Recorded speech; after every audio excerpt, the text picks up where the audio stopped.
Hello mga Noise, sa video na ito mga Noise, ituturo ko sa inyo kung paano ilagay yung eco movie na landing page mo sa TikTok. Alright, so stay tuned ka lang sa aking video. Sa mga bago pa lang sa ating channel, please don't forget na mag-subscribe and hit the notification bell para updated ka sa mga upcoming videos about how to make money online, affiliate marketing, SEO, NFTs, and other sources of income online. Alright, so let's start this video. Ayan mga Noise, by default, open mo lang yung app ng eco movie.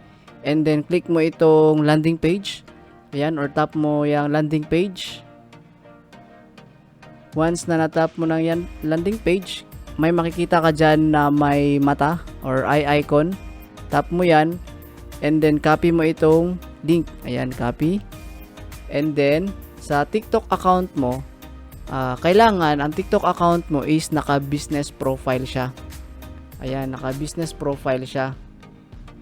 Dito, wait lang ha. Ayan, creator tools, sa settings. Ayan, tap mo lang itong burger menu. Ayan, and then settings, manage account. Dapat naka business profile ka, okay? Naka business account ka para maka-add ka ng website.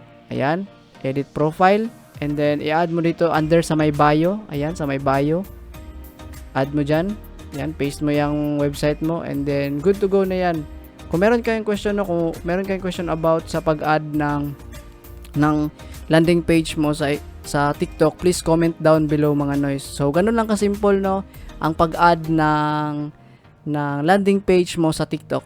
Alright mga Noise, sana meron kayong natutunan sa video na to. Alright, so sa mga bago pa lang sa ating channel, please don't forget na mag-subscribe and hit notification bell para updated ka sa mga upcoming videos about how to make money online, affiliate marketing, SEO, NFTs, and other sources of income online. Alright, so bye-bye! God bless!